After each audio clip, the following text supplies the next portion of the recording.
Welcome to Vavees creativity. ഇന്നത്തെ video ഒരു special video ആണ്. ദോശക്കല്ലിൽ എങ്ങനെ പിസ്സ ഉണ്ടാക്കാം, അതിനൊപ്പം ഒരു ഹോം മെയ്ഡ് പിസ്സ സോസിൻ്റെ റെസിപ്പിയും ചെയ്യുന്നുണ്ട്. ഈ ചാനൽ ആദ്യമായി കാണുന്നവർ ഒന്ന് സബ്സ്ക്രൈബ് ചെയ്ത് സപ്പോർട്ട് ചെയ്യണം. പുതിയ വീഡിയോസിൻ്റെ നോട്ടിഫിക്കേഷന് വേണ്ടി അടുത്തുള്ള ബെൽ ബട്ടൺ ഒന്ന് പ്രസ് ചെയ്യണം. നിങ്ങളുടെ ഫീഡ്ബാക്ക് കമൻറ്റായി അറിയിക്കുകയും വേണം. ഫ്രണ്ട്സിനും റിലേറ്റീവ്സിനൊക്കെ ഒന്ന് ഷെയർ ചെയ്ത് സപ്പോർട്ട് ചെയ്യണേ. ഇനി റെസിപ്പിയിലേക്ക് പോകാം. ഒരു ഗ്ലാസ്സിൽ 1/4 സ്പൂൺ ഈസ്റ്റ് എടുക്കണം. 1 സ്പൂൺ പഞ്ചസാരയും 1/2 ഗ്ലാസ് വെള്ളവും ചേർത്ത് 1 സ്പൂൺ ഉപയോഗിച്ച് ഇളക്കി 10 മിനിറ്റ് ഫെർമെൻറ്റ് ചെയ്യാൻ വേണ്ടി മാറ്റി വയ്ക്കാം. ഒരു ബൗളിൽ 1 കപ്പ് മൈദ എടുക്കണം. അതിലേക്ക് ആവശ്യത്തിനുള്ള ഉപ്പും ചേർത്ത് നമ്മൾ നേരത്തെ ഒഴിച്ചു വച്ചിരിക്കുന്ന ഈസ്റ്റിൻ്റെ മിക്സ് ഒഴിച്ച് നന്നായിട്ട് കുഴച്ചെടുക്കണം. കുറേശ്ശെ ഒഴിച്ച് കുഴച്ചെടുക്കണം. ഈ 1/2 ഗ്ലാസ് വെള്ളത്തിൻ്റെ ആവശ്യമേ വരത്തുള്ളൂ, എക്സ്ട്രാ വെള്ളം ചേർക്കേണ്ട. നന്നായിട്ട് അമർത്തി കുഴച്ചെടുക്കാം.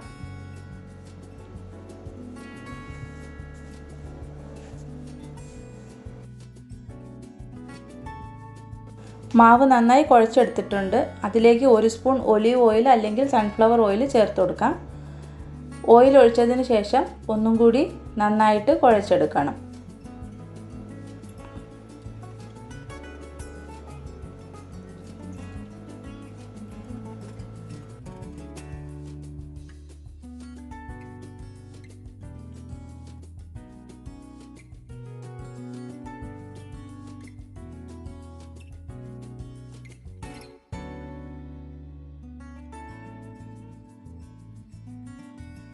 മാവ് നന്നായിട്ട് കുഴച്ചെടുത്തിട്ടുണ്ട്. ഇനി നമുക്കിതൊന്ന് അടച്ചു വയ്ക്കാം. ഞാനൊരു പ്ലേറ്റ് ഉപയോഗിച്ചാണ് അടച്ചു വെച്ചിരിക്കുന്നത്. ഇനി നമുക്ക് പിസ്സ സോസ് എങ്ങനെയാണ് ചെയ്യുന്നതെന്ന് നോക്കാം. 3 തക്കാളി കുക്കറിൽ ഒരു വിസിലടിച്ച് നന്നായി വേവിച്ചെടുത്തിട്ടുണ്ട്. അതിൻ്റെ തൊലി ഇളക്കി മാറ്റിയതിന് ശേഷം ഒരു കത്തി ഉപയോഗിച്ച് അതിനകത്തുള്ള അരി എടുത്ത് മാറ്റണം. അരി മാറ്റി ചെറുതായിട്ടൊന്ന് അരിഞ്ഞു മാറ്റി വയ്ക്കാം.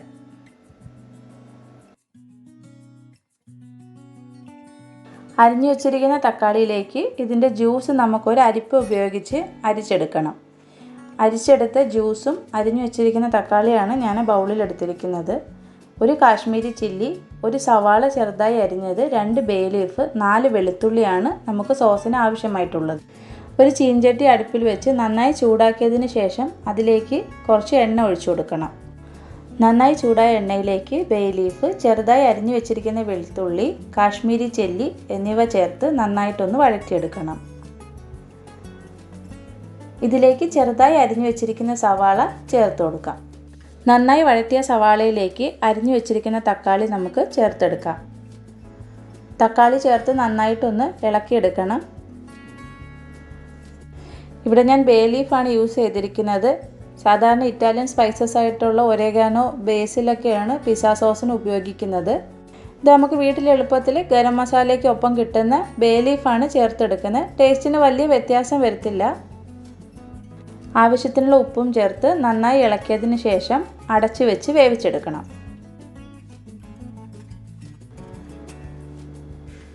നന്നായി വെന്ത് വന്നിട്ടുണ്ട്. ഇനി നമുക്കിതൊരു പ്ലേറ്റിലെടുത്ത് നന്നായി തണുത്തതിന് ശേഷം മിക്സിയിൽ അരച്ചെടുക്കാം. നല്ല ചുമന്ന പഴുത്ത തക്കാളി ആണെങ്കിൽ നമുക്ക് കുറച്ചും കൂടി കളർ കിട്ടും സോസിന്. നന്നായി തണുത്തിട്ടുണ്ട്. നമുക്കിനി മിക്സിയുടെ ജാറിലെടുത്ത് നന്നായി അരച്ചെടുക്കാം. ഹോം മെയ്ഡ് പിസ്സ സോസ് റെഡിയായി. കുറച്ച് കെച്ചപ്പും കൂടി ആഡ് ചെയ്തെടുത്താൽ നല്ല റെഡ് കളർ കിട്ടും. ഞാനിവിടെ കെച്ചപ്പ് ആഡ് ചെയ്യുന്നില്ല. 2 മണിക്കൂർ കഴിഞ്ഞ് നമ്മൾ നേരത്തെ കുഴച്ച് വെച്ചിരിക്കുന്ന മാവ് നന്നായി പൊങ്ങി വന്നിട്ടുണ്ട്. നമുക്കിതൊന്ന് ഇളക്കി ഒന്നുകൂടെ ഒന്ന് കുഴച്ചെടുക്കാം.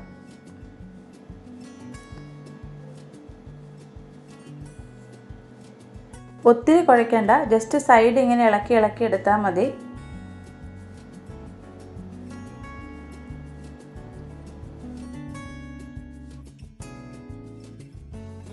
ചപ്പാത്തി പലകയിൽ കുറച്ച് മൈദ വിതറിയതിന് ശേഷം മാവ് അതിന് മുകളിൽ വെച്ച് ഒന്ന് ഫോൾഡ് ചെയ്തെടുക്കണം. ഇതുപോലെ ഉള്ളിലേക്ക് ഫോൾഡ് ചെയ്യണം, കുഴയ്ക്കുകയല്ല ചെയ്യുന്നത്.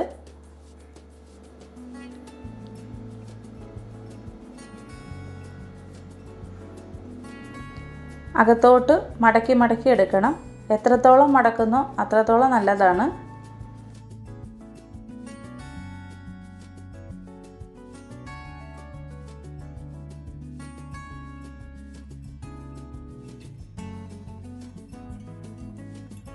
മാവ് നന്നായി ഫോൾഡ് ചെയ്ത് എടുത്തിട്ടുണ്ട്. ഇനി നമുക്കിതൊന്ന് പരത്തിയെടുക്കാം. ഇതേപോലെ വിരലുപയോഗിച്ച് അമർത്തി പരത്തിയെടുക്കണം.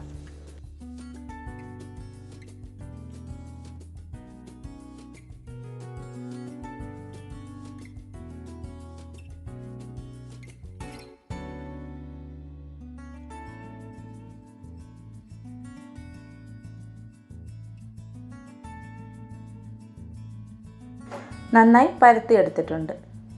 ഇഡ്ഡലി പാത്രത്തിൻ്റെ അടപ്പ് ഉപയോഗിച്ച് ഞാനൊന്ന് ഷേപ്പ് ചെയ്തെടുക്കുന്നുണ്ട്.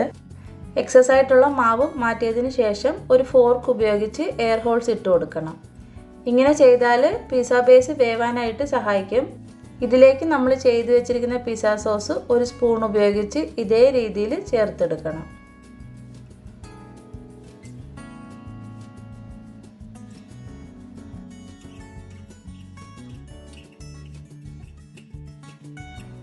ഇനി ദോശക്കല്ലിലേക്ക് ഒരു ബട്ടർ ഇതേപോലെ ഗ്രീസ് ചെയ്തെടുക്കാം.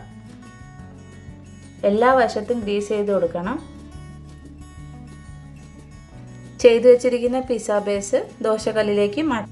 ദോശക്കല്ല് വെച്ച് തന്നെ പരത്തി സോസ് ചെയ്തെടുക്കുന്നതാണ് കുറച്ചും കൂടി എളുപ്പം. കുറച്ച് ചീസ് ചേർത്ത് കൊടുത്ത് അതിലേക്ക് കുറച്ച് ചെറുതായി അരിഞ്ഞു വെച്ചിരിക്കുന്ന ക്യാപ്സിക്കം, സവാള, തക്കാളി, നമുക്ക് ഇഷ്ടമുള്ള വെജിറ്റബിൾസ് ചേർത്ത് കൊടുക്കാം.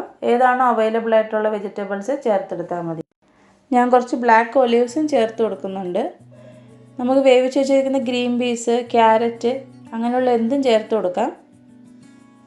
ഇതിന് മുകളിലേക്ക് മൊസറല്ല ചീസ് നന്നായി വിതറി എടുക്കാം. ഫില്ലിംഗ് ചെയ്തതിന് ശേഷം വിരൽ ഉപയോഗിച്ച് സൈഡ് ഒന്ന് അമർത്തി കൊടുക്കണം. ദോശക്കല്ലിൻ്റെ ഉള്ളിലോട്ട് അമർത്തിയെടുക്കണം. ലോ ഫ്ലെയിമിൽ ഗ്യാസിൽ നമുക്ക് വെച്ച് കൊടുക്കാം. ഇഡ്ഡലി പാത്രത്തിൻ്റെ അടപ്പ് ഉപയോഗിച്ചാണ് ഞാൻ അടച്ചെടുക്കുന്നത്. അടയ്ക്കുന്ന അടപ്പിൻ്റെ മെഷർമെൻറ്റിന് ബേസ് എടുത്താൽ നമുക്ക് അടച്ച് വെക്കാൻ എളുപ്പമാണ്. 5 മിനിറ്റ് ലോ ഫ്ലെയിമിൽ വേവിച്ചതിന് ശേഷം ഫ്ലെയിം ഓഫാക്കി വീണ്ടും ഒരു 5 മിനിറ്റ് അടച്ച് വെച്ചിരിക്കണം. അങ്ങനെ ചെയ്യുമ്പോഴത്തേക്ക് ചീസെല്ലാം നന്നായി മെൽറ്റ് ചെയ്തിട്ട് ബേസ് നന്നായിട്ട് നമുക്ക് വെന്ത് കിട്ടും. നമ്മുടെ പിസ്സ റെഡിയായി. പെർഫെക്റ്റ് ആയിട്ട് വെന്ത് കിട്ടിയിട്ടുണ്ട്. ബേസൊക്കെ നന്നായി വെന്തിട്ടുണ്ട്. ഓവനും ഫ്രൈയിങ് പാനും ഒന്നുമില്ലാതെ തന്നെ നമ്മുടെ സാധാരണ ദോശക്കല്ലിൽ നമുക്ക് അടിപൊളിയായിട്ട് ഇതേ രീതിയിൽ പിസ്സ തയ്യാറാക്കി എടുക്കാം. ഈ ചാനൽ ഇഷ്ടപ്പെട്ടാൽ സബ്സ്ക്രൈബ് ചെയ്യാത്തവരൊന്ന് സബ്സ്ക്രൈബ് ചെയ്ത് സപ്പോർട്ട് ചെയ്യണം. വീഡിയോ ഇഷ്ടപ്പെട്ടാൽ ലൈക്ക് ചെയ്യാനും മറക്കല്ലേ. നിങ്ങളുടെ അഭിപ്രായങ്ങൾ എനിക്ക് ഇമെയിലായിട്ടും അറിയിക്കാം. ഇമെയിൽ ID താഴെ ഡിസ്ക്രിപ്ഷൻ ബോക്സിൽ കൊടുത്തിട്ടുണ്ട്. എല്ലാവരും ഈ സിമ്പിൾ റെസിപ്പി ട്രൈ ചെയ്തിട്ട് എനിക്ക് ഫീഡ്ബാക്ക്സ് അറിയിക്കാൻ വേണം. Thank you for watching my channel. Stay home, stay safe and stay healthy.